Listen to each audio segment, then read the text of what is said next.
Before I begin the video, I just want to flag, as always, that I am not a qualified financial advisor and nothing I say should be considered as financial advice. Hello, I'm the Juddy Saver and welcome back to my channel. This is my Premium Bonds update for April 2025.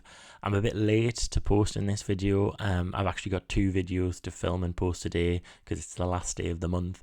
So I've got my Premium Bonds update with my emergency fund, and then I've also got my financial freedom update video to film as well.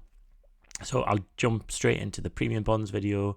So a bit of an explainer at the top here is Premium Bonds are a savings account you put money into and you take out when you want. Interest paid is decided by a monthly prize draw. You buy £1 bonds and each has an equal chance of winning. So the more you buy, the more your chances improve. I'm trying to build my Premium Bonds pot up alongside an easy access savings account, which forms my emergency fund. So you can see that in November, I only had £325 worth of Premium Bonds, and now at the end of March, I had a holding of 1,350.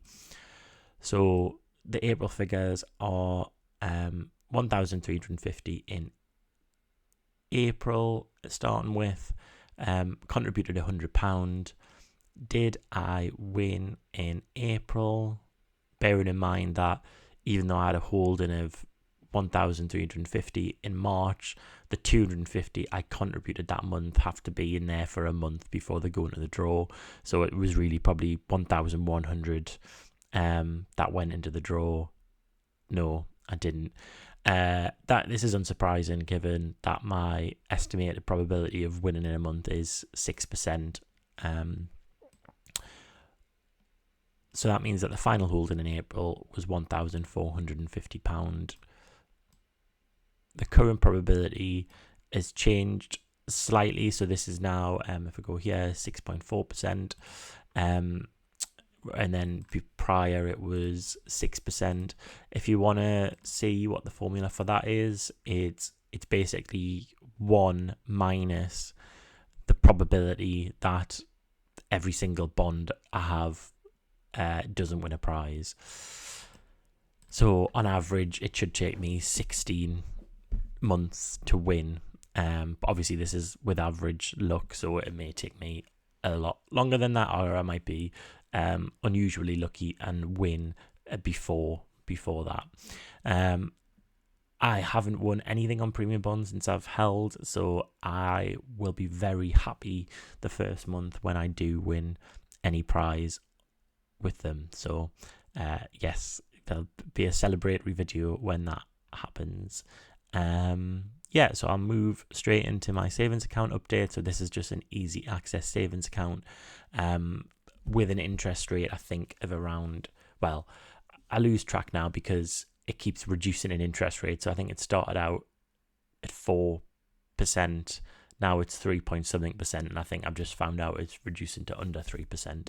But it is an easy access savings account, so for me, I don't really want to be putting my emergency fund into anywhere that has kind of time restrictions on it, where I have to park it for a year or two. And yeah, just a note here, just as I'm talking about that, this is my personal opinions because I'm not a financial advisor and it's my personal finance journey, so don't treat anything I say as financial advice. So in March we had £1,156 in instant access savings, so contributed £100. Good news is in April I didn't withdraw any money from the emergency fund, which is great.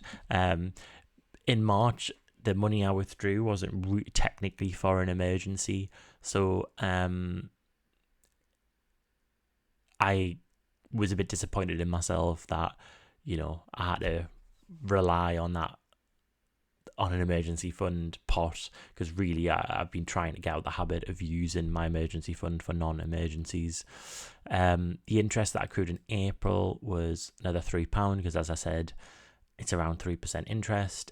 And that meant that the final balance at the end of April was £1,260. So in April, putting those two figures together, £1,450 premium bonds, £1,260 savings account, I've got a emergency fund of £2,710. So we're getting close to £3,000, which represents 3 months of necessary living expenses, or I should say essential living expenses for myself. My priority is still to build this up to where I've got a pot that I feel, quite comfortable with and have peace of mind with. Just to mention, kind of at the moment, like, I do have my stocks and shares ISA as well, which has around £8,700 in it, or something to that effect. So I know that in like a dire emergency, if I was to lose my job, I could just withdraw that ISA balance if I needed it. But obviously that's not really the plan with that. That's long-term savings. So it'd be good to increase this emergency fund so that I don't feel like I need to rely on that stocks and shares ISA in case of emergency. So I'll pause there, and yeah, do let us know in the comments below if you're on a similar journey and how it's going, and I'll see you on the next video.